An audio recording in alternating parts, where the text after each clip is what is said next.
ভাত রান্নার মতো সহজ করে কাচ্চি বিরিয়ানি রেসিপি। যাদের কাছে কাচ্চি বিরিয়ানি রান্নাটা ঝামেলার বলে মনে হয় তাদের জন্য সহজ করে আজকের রেসিপিটা শেয়ার করেছি। তো বিরিয়ানি রান্না করার জন্য প্রথমে এখানে আমি 1 কেজির মতো খাসির মাংস নিয়েছি। মাংসের সাথে দিচ্ছি 1 টেবিল চামচ রসুন বাটা আর 2 টেবিল চামচ আদা বাটা। 1 চামচ দিচ্ছি জিরার গুঁড়া আর 1 চামচ দিচ্ছি ধনিয়ার গুঁড়া। 1 টেবিল চামচ পরিমাণ লাল মরিচের গুঁড়া দিয়ে দিচ্ছি। হাফ চামচ দিচ্ছি হলুদ গুঁড়া। তারপর এখানে দিচ্ছি 1/4 কাপ পরিমাণ প্যাকেটের বিরিয়ানি মশলা। লবণ দিচ্ছি 1 চামচ। 1/4 কাপ পরিমাণ দিচ্ছি টক দই। বেরেস্তা ভাজা তেল দিয়ে দিচ্ছি 1/4 কাপ পরিমাণ। হাফ কাপ দিয়ে দিচ্ছি পেঁয়াজ বেরেস্তা। এবার মশলার সাথে মাংসগুলোকে খুব ভালো করে মাখিয়ে নিচ্ছি।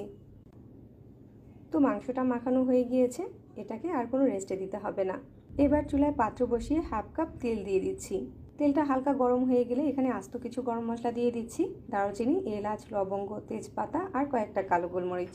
হাফ চামচ দিয়ে দিচ্ছি শাহি জিরা আর একটা বড় এলাচ। এইসব মশলাগুলোকে হালকা একটু ভেজে নিচ্ছি। তারপর এখানে দিয়ে দিচ্ছি হাফ কাপ পরিমাণ পেঁয়াজ কুচি।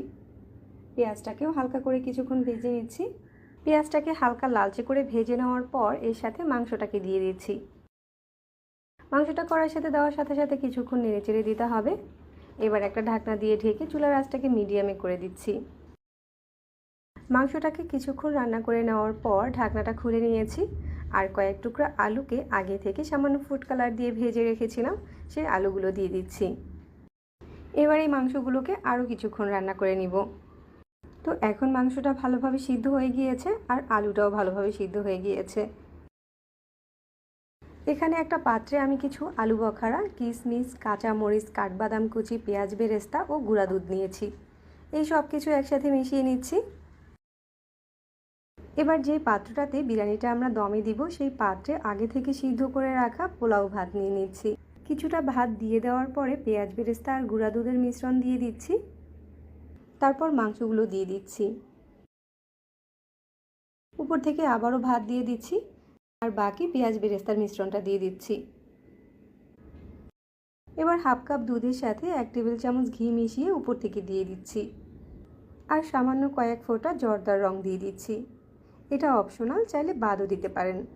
এবার পাত্রটাকে ঢাকনা দিয়ে ঢেকে চুলার আঁচটাকে একেবারে লো করে দিয়ে এটাকে দমে বসিয়ে রাখছি 15 মিনিটের মতো। তো আমাদের কাচ্চি বিরিয়ানি রান্না এখন কমপ্লিট। ঘরে থাকা অল্প কিছু মশলায় চাইলে এভাবে কাচ্চি বিরিয়ানিটা রান্না করতে পারেন। এবার গরম গরম পরিবেশন করার পালা। তো সহজভাবে কাচ্চি বিরিয়ানির রেসিপিটা শেয়ার করলাম। যাদের কাছে আমার সহজ রেসিপিগুলো ভালো লাগে চাইলে আমার চ্যানেল সাবস্ক্রাইব করতে